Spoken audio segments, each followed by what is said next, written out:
My name is Margot O'Neill. I am 59 years old. At my only son's wedding banquet, for which I paid $52,000 in cash and bank transfers, my brand new daughter-in-law stood at the head of the table. She raised her crystal glass, looked me straight in the eye, and said to the entire room of 220 guests, "The best wedding gift for our new family would be your final and permanent exit from our lives." A dead silence fell over the hall. The jazz trio, which had just been playing soft swing, lost its rhythm and fell awkwardly silent. My son, Julian, stared down at the toes of his patent leather shoes. I carefully set my glass of champagne down on the tablecloth, right in the middle between my napkin and my place card, turned around, walked out onto the lantern-lit terrace, and made one single phone call.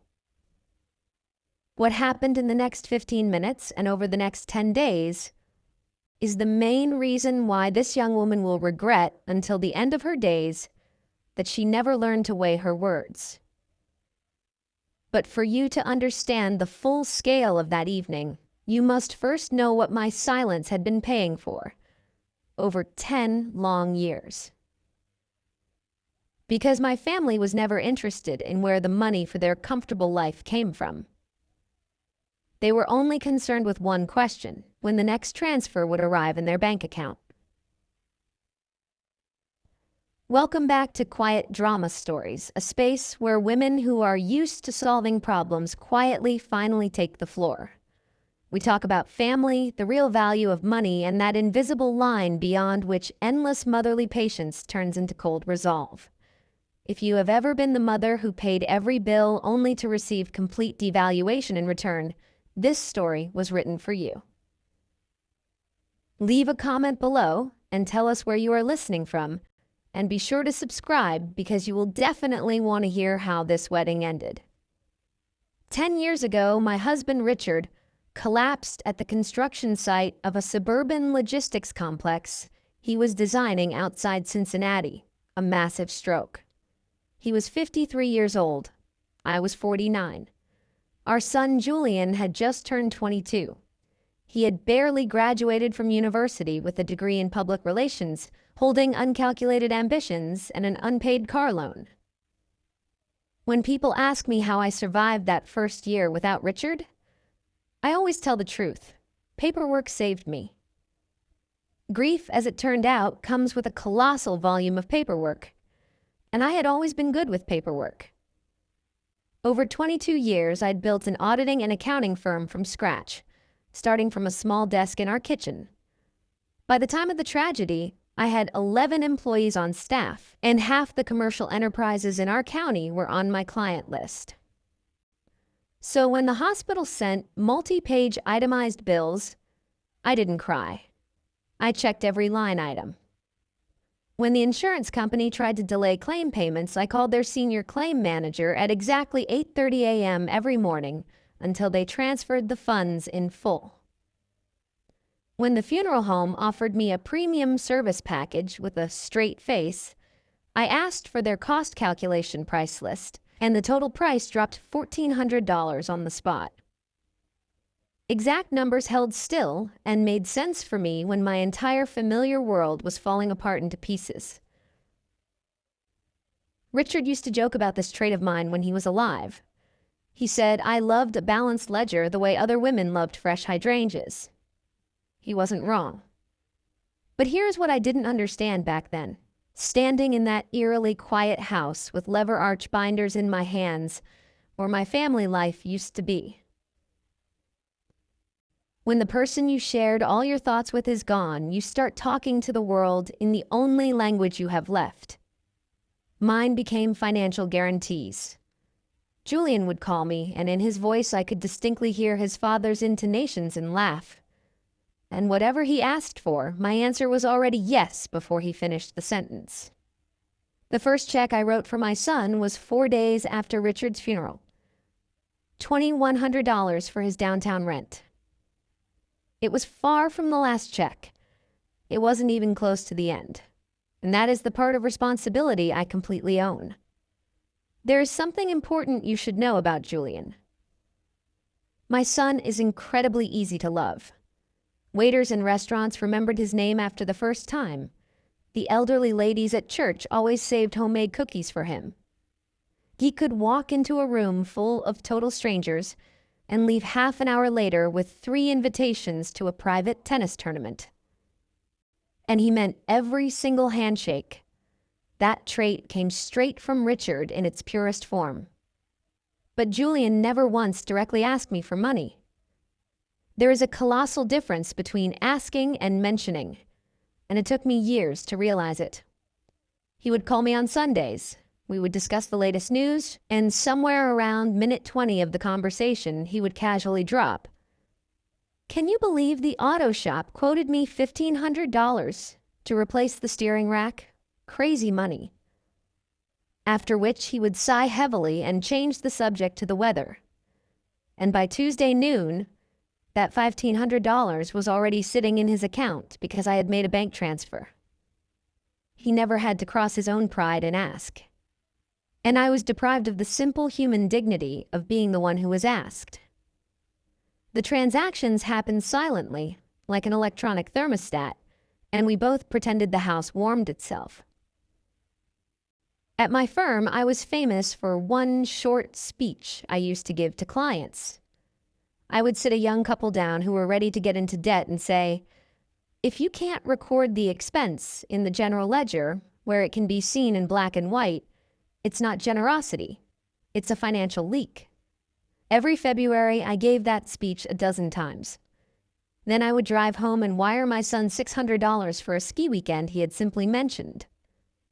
I balanced the books for half the business owners in town, but there was one column in my own life whose total sum I was afraid to calculate. The mentions became larger over time. Slowly, politely, like water rising during a spring flood. And then, on a Thursday in October 6 years ago, my office phone rang. It was a debt settlement specialist from the bank, and in the background, I could hear Julian's flustered voice. This time, general phrases wouldn't work. $48,500. That was the exact hole in his finances once I gathered all the statements on one table, 6 maxed-out credit cards, and the remaining balance on an executive sedan he should never have bought on his income. Julian was 27 years old. He sat at my kitchen table with his ears burning red, and I remember thinking he looked exactly like he did at age 10 when he accidentally broke the neighbor's window with a baseball. I paid off his entire debt the following Monday. But I took one step that genuinely surprised him. I did it because of a phrase Richard loved to repeat when signing deals with friends. Paper keeps love clean. I drew up a promissory note, a demand note, the kind of legal document a lender has the right to present for full payment at any moment at her discretion. Principal, $48,500. The interest rate was strictly tied to the minimum federal rate, exactly as the IRS demands, so the audit doesn't reclassify the loan as a taxable gift. Payable on demand to Margot O'Neill. I am a certified auditor, and if I am going to express my motherly love in monetary terms, the documentation is going to be immaculate. Julian signed the document at that same kitchen table without even reading past the 3rd line. He gave a careless grin and said, "No problem, Mom. Invoice me." We ordered pizza, and the topic was closed. Every December after that, with an official 1-line letter, I forgave him the amount of interest accrued for the year, exactly as tax deduction rules allow, and filed a copy in a folder he didn't even know existed. He never made a single payment toward the principal debt. I never asked for one. For 6 years, both of those facts felt like the highest form of love to us both. It would take a lavish wedding to show me what those documents actually were, and to teach my son that a demand note is named for exactly what it sounds like. The property story began a year after clearing his debts. Julian turned 28, but the credit card delinquencies had permanently ruined his credit history. Not a single bank in Ohio would agree to give him a mortgage, and his apartment rent was eating up most of his salary. That spring, at an estate sale of a bankrupt property, a 2-story brick house on Maple Street was put up for auction. 4 bedrooms, a century-old oak in the yard, a quiet neighborhood, a 10-minute drive from my own home. Price tag, $340,000. I had the money. That is not bragging, it is simple arithmetic. 28 years of working 12-hour days, a fully paid-off building for my auditing firm, and Richard's life insurance payout that I hadn't touched a single cent of in all those years. I bought the house outright, paying full price and registered sole ownership in my name. I want to emphasize this point because it will play a key role later. Keeping ownership for myself was not an accident or a sign of stinginess. I had just watched my son dig a $48,000 financial hole with a shovel called reckless optimism. So I sat him down across from me and said plainly, "This is my house. You will live in it and pay me rent. And when the ground beneath your feet becomes truly solid, we will sit down and talk about transferring the title like adults. $900 a month. Market rent for such a house on that street was at least $2,500, and we both knew it." Julian hugged me, called it mom rent, and moved in that fall 5 years ago. My friends at church thought I was a saintly woman. My younger sister Helen openly called me a naive fool. They were both wrong. I will explain why later. Because none of them, not Julian, not Helen, not anyone else, knew what I did with that $900 on the first Monday of every single month. Every rent payment my son sent me went into a special savings account he had no idea about.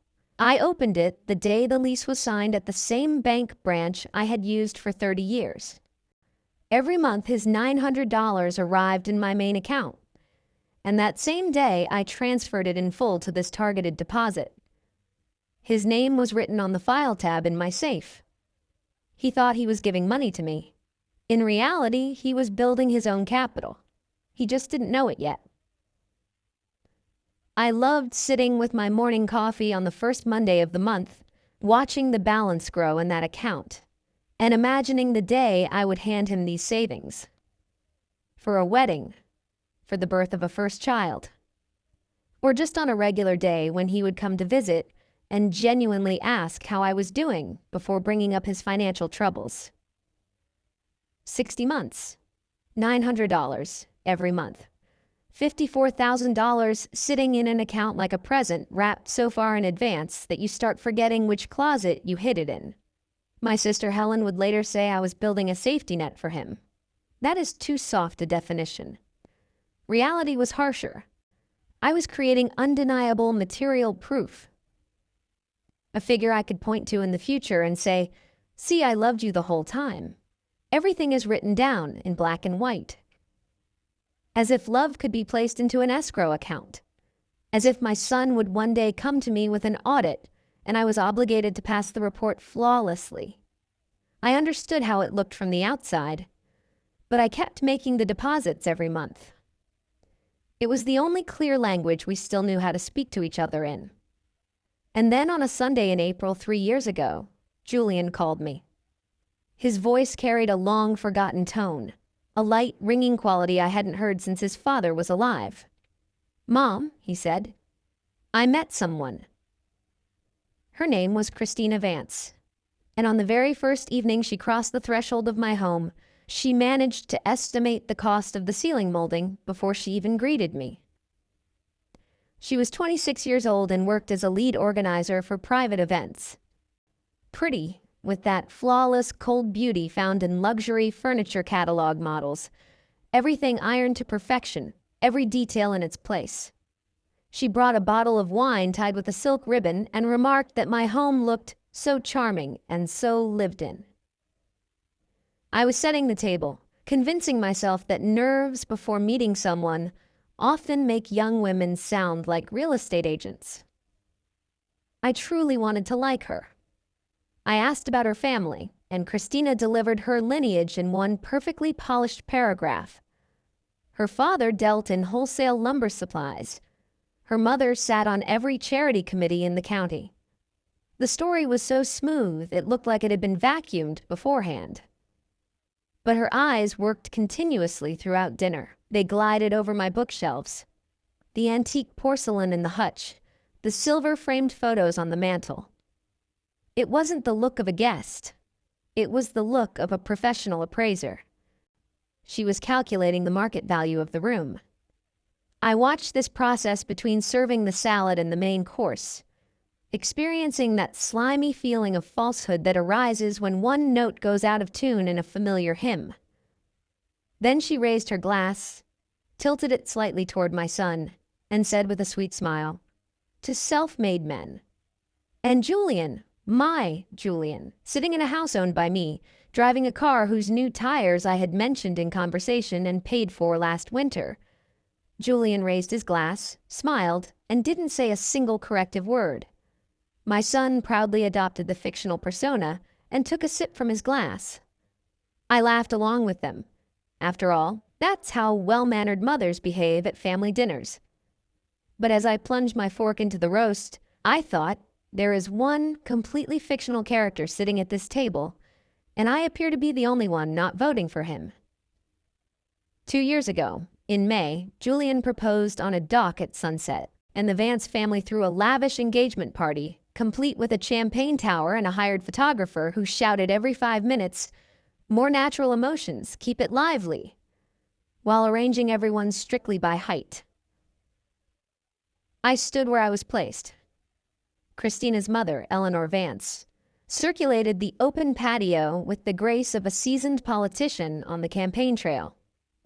Her trained voice was projected for maximum audience reach. "We are simply thrilled with Julian. He fits into our family as if he were created for it from birth. Created for it." I mentally filed that phrasing away with the rest of the materials in my internal case file. My sister Helen materialized behind me with 2 glasses of dry wine and the half-whisper of a retired schoolteacher that easily cuts through any noise from 30 feet away. "You do know their lumber business went under 4 years ago, right?" she hissed. "The older ladies at my bridge club told me the bank took their lake house for debt, and Eleanor announced to everyone they simply decided to simplify domestic hassles."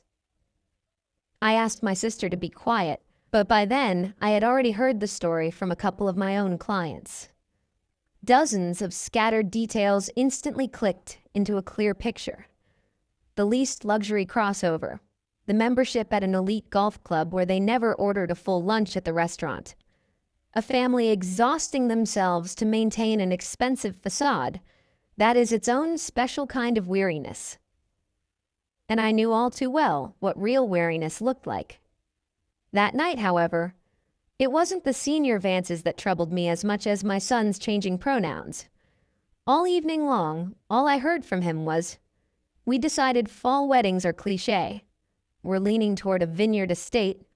We're convinced we need a live string quartet." Inside every single one of those we's was Christina, and I was not in a single one of them. A mother always unerringly registers the day she is moved from the inside of a sentence to the outside. I smiled all evening. I have a great public smile. You'll see it again at the wedding itself. Everyone present agreed in unison that the wedding would be incredibly beautiful. And no one asked the most important question out loud: who exactly was going to finance this celebration of life? That question, like all other expensive topics in our family, was quietly assigned to me by default. The wedding bills were never sent to my address directly. They arrived slyly, at an angle, our family specialty. Julian would call me on Sundays. We would discuss baseball for 5 minutes, and then came, "Mom, the management at the Oak Grove estate needs a deposit to lock in the date by Friday. $14,000. Venue prices are just astronomical right now, aren't they?" Then came a sigh and a pause whose exact shape matched my checkbook. I would love to tell you that I hesitated, but we had been running this play for 9 years, and muscle memory is a powerful thing. On Wednesday morning, I transferred $14,000 to the estate's account. Then came the bills from the caterer, the florist, the musical group. Christina insisted on a photographer with a professional drone and a baker who billed for every molded sugar flour separately. By the week before the wedding, the total amount that had left my accounts was exactly $52,000. I still have that binder because I carefully file every document, every invoice on a separate tab, every confirmation receipt paper-clipped. A professional habit of an auditor, mixed with something much more bitter. But what hurt was different. I was paying for a celebration whose details I learned about exclusively secondhand. They had a separate wedding group chat and a messaging app. I was not added to it. Decisions were presented to me as accomplished facts. The color scheme is sage and ivory. Ceremony starts at 5 p.m. Dinner format is plated service, no buffet. 6 months before the celebration, Eleanor Vance hosted a champagne brunch where, to the clinking of a spoon against a mimosa glass, she announced to 40 guests how happy she was to act as host and organize this wedding for our two families. Act as host. And I had just wired $8,000 to her florist that very morning. I sat there watching my eggs get cold, doing what I always did, silently calculating numbers in my head. Then the printed invitations arrived. Heavy, designer ivory paper, very refined. I found my name near the bottom of the guest list, but it was nowhere in the header where the hosts' names traditionally go. 3 weeks before the date, my sister Helen sent me a link to the couple's wedding website. There was a section titled Our Story, written from Christina's perspective. I read it standing in the kitchen in my reading glasses, and then I read it again sitting down. It was a touching story about a self-made man, Julian O'Neill, about how he worked tirelessly from the age of 20, didn't owe a single cent of debt, showed incredible determination, and managed to buy his first luxury home entirely on his own before turning 30. Right beneath this text was a photo of the house on Maple Street, my century-old oak, beautifully illuminated by the autumn sun in the background. My house, posted online as proof of the success of a man I had personally spent $48,500 to save from bankruptcy just a few years ago. Contrary to what you might think about women my age, I didn't quietly nurse a grudge. That very evening, I called my son and told him directly that the text on the website needed to be either removed or corrected to reflect the real state of affairs. And I added a much harder thing. Christina needs to know the truth, Julian, about the house, about the signed demand note, about your finances. This needs to be done before the wedding, not after. You have no right to let a girl marry a fictional biography. There was a long, heavy silence on the line, and then my son spoke in that exact soft, soothing tone he usually reserved for difficult clients. She knows everything, Mom. Absolutely everything. She just doesn't like bringing up money topics. Her family is sensitive about it. Trust me, please. Don't make a drama out of this. I replayed that sentence in my head hundreds of times. If you've ever had to sit on a scalding truth just to keep a family photo looking happy, you know what it cost me. I remained silent for 3 more weeks, taking my own son at his word, and you are about to see what that silence cost me. 2 weeks before the wedding, the Vances invited us over for dinner. I found myself inside the house Eleanor proudly referred to as our cozy estate. For the first time, it looked immaculate, exactly like a furniture showroom looks the day before a forced liquidation sale. Great layout, professional decor, and barely noticeable pale rectangles on the wallpaper where expensive paintings used to hang. Normally, no one pays attention to rectangles like that. Going to look for the powder room, I mixed up the turns in the hallway and ended up near the service entrance to the kitchen. That was where the voices of Eleanor and Christina came from, over running water. Eleanor's voice had lost its social sheen. It sounded low, hard, and sharp. You keep your face on Saturday, and you keep it on afterward. We don't owe anyone anything anymore. Remember that once and for all. And Christina answered, I would never have recognized her voice. Frightened, young, a girl reciting a memorized instruction. "I know, Mom. I remember everything." I stood in the hallway, my hand resting on the wood paneling, doing what I do best, substituting exact numbers for the fog. Their business collapsed in 2012. The lake house was mortgaged and taken for debts. Tuition payments for private college fell through. Christina finished her degree at a regular state university on student loans no one spoke of. That family hadn't just lost money. They had undergone a public financial amputation. And Eleanor had spent 15 years hammering a single dogma into her daughter's head. Owing anyone anything means bleeding to death slowly. Every debt is a leash. Everyone who gives you money will eventually pull on that leash. I felt genuinely sorry for Christina Vance, for the exact duration of my walk down that hallway.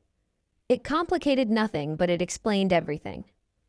When I returned to the dining room, Christina instantly raised her eyes to me and evaluated the cost of my coat with practiced habit. Understanding the childhood trauma of a venomous snake, as it turns out, does not make its venom any less dangerous. It just lets you know where it will bite.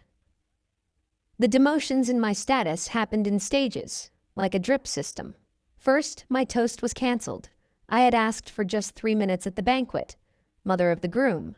A few warm words, a traditional element of any wedding. Christina called me herself, radiating fake warmth. "Margot, dear, our timeline is just so tight. The planner says long toasts are where reception momentum dies. You understand me, right?"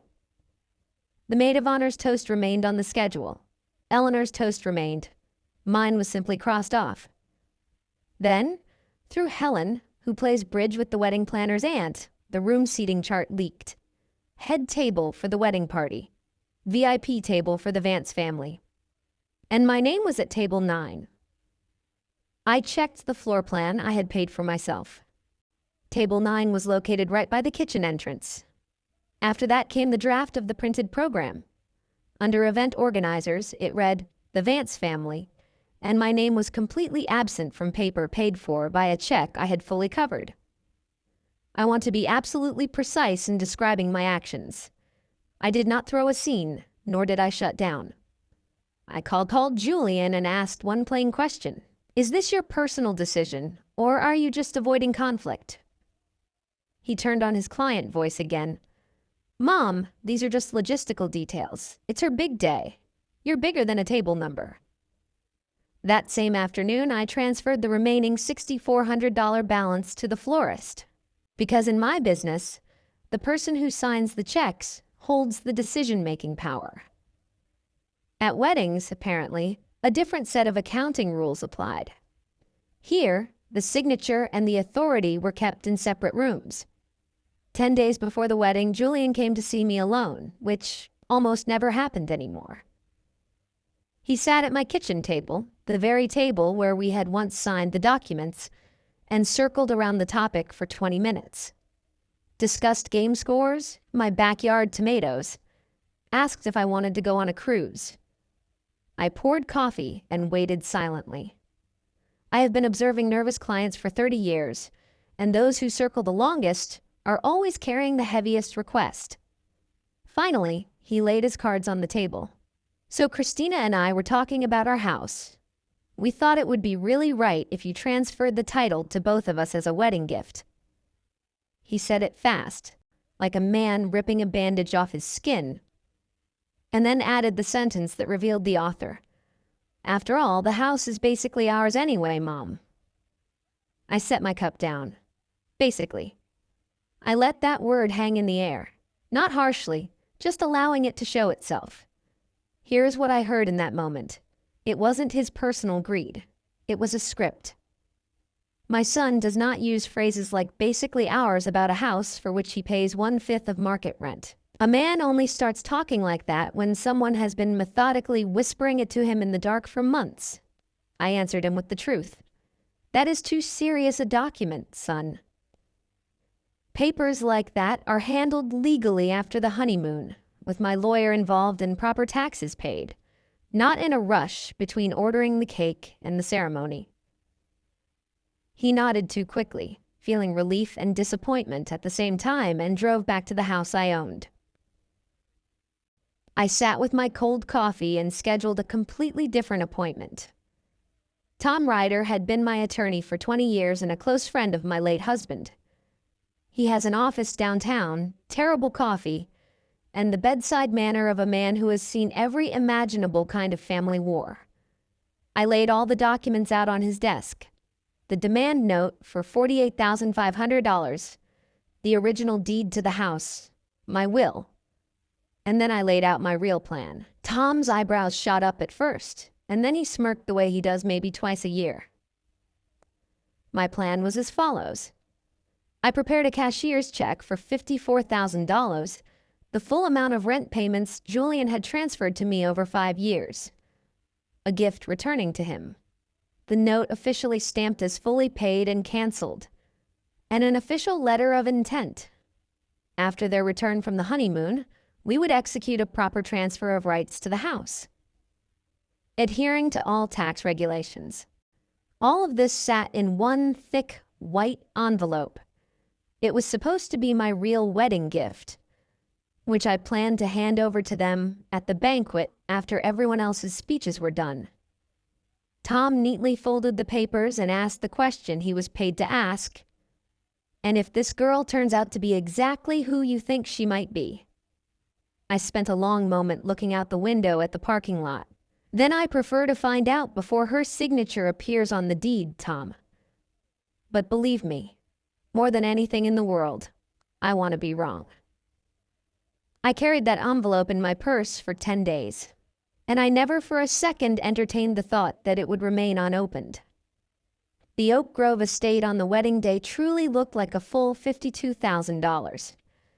Perfect rows of white chairs on a fresh lawn, beige silk ribbons, a string quartet under a wooden pergola, and a 6-tier cake with 40 sugar peonies, which the baker was leveling with a miniature spirit level. And here is what I noticed while walking across that lawn. Every vendor on the property was looking for me. Not the bride, not Eleanor, the hostess of hostesses. The head florist asked me to approve a substitute shade of hydrangeas. The lead waiter clarified the number of vegetarian meals, and the photographer confirmed the shot list with the client, meaning me, per clause 2 of our contract. Everyone doing the actual work found the woman whose signature was on their checks. Then the venue manager appeared, a polite young man with a clipboard and a lanyard around his neck. Mrs. O'Neill, shall we run the remaining balance for the venue and catering off the same card as the deposit? He asked quietly. Yes, of course, I replied without looking up from the seating chart. In the second-floor window of the bridal suite, I could see my son. He stood in his white shirt, wrestling with his bow tie and laughing with his groomsmen. My chest tightened with that familiar mix of pride and grief. Every beautiful detail on this estate bore my name on a check stub or a contract. By evening, thanks to a polite young man with a clipboard, the whole room would know it. And so would the bride. The ceremony was flawless. Soft 5 p.m. light, the sound of violins, Christina walking down the aisle looking like she belonged on the cover of a luxury magazine. My son cried at the sight of her, and I wiped away a tear too. Because beneath all the scripts, he was still the boy who stood at his father's casket with his jaw set. And then came the vows. Julian thanked God, thanked the minister, thanked Eleanor and the entire Vance family for making this day possible. Those words were broadcast through speakers rented on my deposit to 220 guests sitting on chairs paid for by my card. And not a single word landed anywhere near me. I sat in the second row. My sister Helen squeezed my hand. I kept my back straight, maintaining my public smile, and traced the stiff edge of the white envelope inside my purse with my fingers. Let them have the speeches, I thought. Speeches evaporate. What I have in my hands is $54,000 of patience, a forgiven debt, and a house. The reception tent glowed. My seat was at table 9, right by the doors to the kitchen. Every time waiters carried out trays of hot food, the doors swung open, blasting my shoulder with steam, and the busboys deftly navigated around my chair like a traffic cone. The place card read, Martha O'Neill. They had managed to misspell my name. I pulled out my pen and neatly corrected the error, writing the proper letter. The speeches concluded, the music shifted gears, and across the room, that same venue manager with the clipboard headed straight toward table 9. He was a good guy, and none of this was his fault. He had an instruction, and the instruction explicitly stated, "Final settlement is completed during the banquet." He approached my chair during a brief pause between tracks, in that quiet pocket that sometimes falls over a loud room. "Mrs. O'Neill," he said with impeccable politeness that carried across nearby tables, "the remaining balance for venue rental and catering is $18,500. Are we running the transaction on your card as with the deposit? I just need your signature." The words sounded with crystal clarity. Forks froze midair. 8 meters away, Eleanor Vance, the primary host of this celebration, froze with her glass raised, her eyes conducting a fast and terrible calculation. I signed the receipt. What else was a woman in my position supposed to do? I signed my name, slipped the receipt into my purse next to the envelope, and thanked the young man. When I raised my eyes, Eleanor was already whispering in her daughter's ear. I watched Christina's face change. She set her glass down and headed across the room directly toward table 9. She took her time, smiling at guests along the way so it looked like a standard bride's greeting round.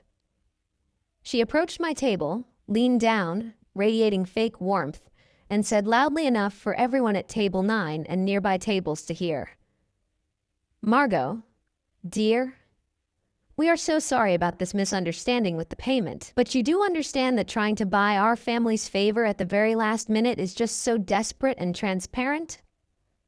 Julian told me how you manipulated him with money your whole life. But he is with me now, and we are not for sale." Everyone at the table went numb. Helen jerked to stand up, but I squeezed her hand with such force that she remained seated. Christina turned on her heel, walked back to the center of the hall, took the microphone from the MC, gathered the attention of all 220 guests, and delivered that exact sentence. "We want to thank everyone who is with us today, and special thanks to those who understand true values. My mother taught me that a real family doesn't send invoices. And so," she looked me straight in the eye across the room, "the best wedding gift would be your final and permanent exit from this family." Guests gasped. The musicians lost their place. Julian stared down at the floor. I didn't make a scene. I carefully set my glass down on the tablecloth, stood up, picked up my purse, and walked out into the fresh air on the terrace. I pulled out my phone and made one phone call. To Tom Ryder, my lawyer. "Tom," I said in a completely calm, steady voice, "I'm on the terrace. I am ready to execute the option we discussed." "Are you sure, Margot?" Tom asked after a second of silence. "More than sure. Start the process right now." I hung up, pulled the thick white envelope from my purse, held my lighter to it, waited until flames consumed the $54,000 check and the letter of intent to gift the house, and tossed the charred remains into a stone ash urn. Now, follow the timeline. Minute 1. Tom Ryder sends an official notification by fax and email to the bank where my son holds his accounts. Minute 5. Based on the original demand note held by the attorney, an immediate collection procedure is activated against Julian O'Neill for the principal debt of $48,500 plus accrued interest for the entire period, as the unilateral forgiveness of interest is canceled in the event of a breach of contract terms.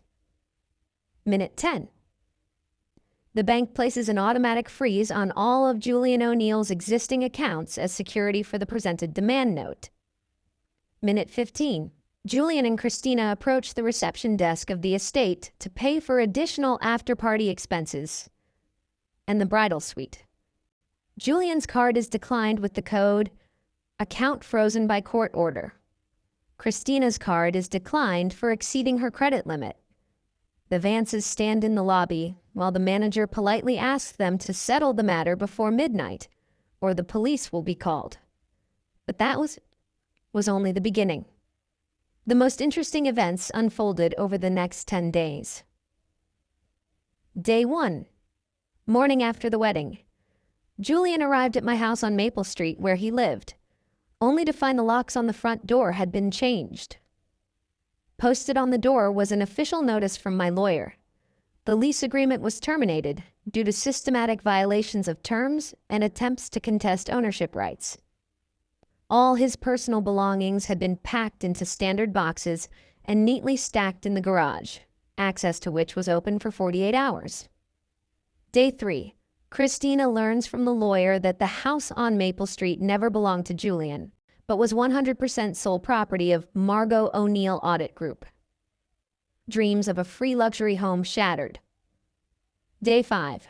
My lawyer sent an official letter to the IRS requesting the reclassification of all monetary transfers made to Julian O'Neill over the past 6 years, a total of roughly $110,000, from unrequited assistance to undeclared personal income, since the receiving party officially declared the absence of family and financial ties.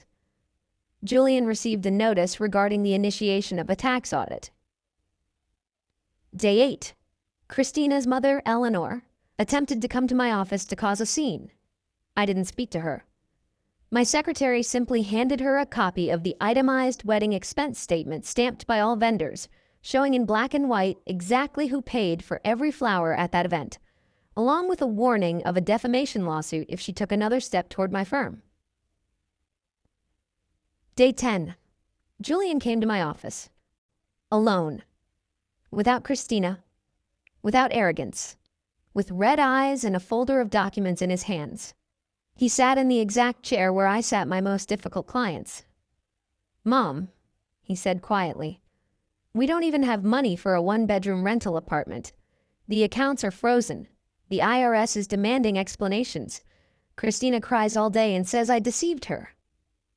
I looked at him across my desk. "You didn't deceive her, Julian," I replied in a flat, professional tone. "You simply allowed her to believe in a fairy tale that you invented at my expense. You wanted to be a self-made man? Congratulations, now you are one. What am I supposed to do?" His voice cracked just as it had on the day of his father's funeral. I opened my firm's general ledger, turned the page, and picked up my pen. "You will pay off the demand note down to the last cent. Every 2 weeks, you will transfer a fixed amount to me from your paycheck. You will get a second job. You will handle the IRS matters yourself. As for Christina, if she truly loves you and not my house or my money, you will manage even in a rented studio on the outskirts of town." He sat in my office for another hour, signing a debt restructuring schedule, this time examining every line and every number. As he was leaving, he stopped in the doorway, looked at me and said, "You really loved me all those years, didn't you?" I looked at him, closed the binder and replied, "I still love you, Julian. But love and free accounting are entirely separate line items." Today, they live in a small rented apartment. Christina took a second job, and Eleanor Vance never delivers speeches about real family in public anymore. My son pays on the demand note on the first Monday of every month, and every time a payment arrives from him, I know he is finally learning to speak to the adult world in the only language that guarantees the cleanliness of any relationship, the language of accountability.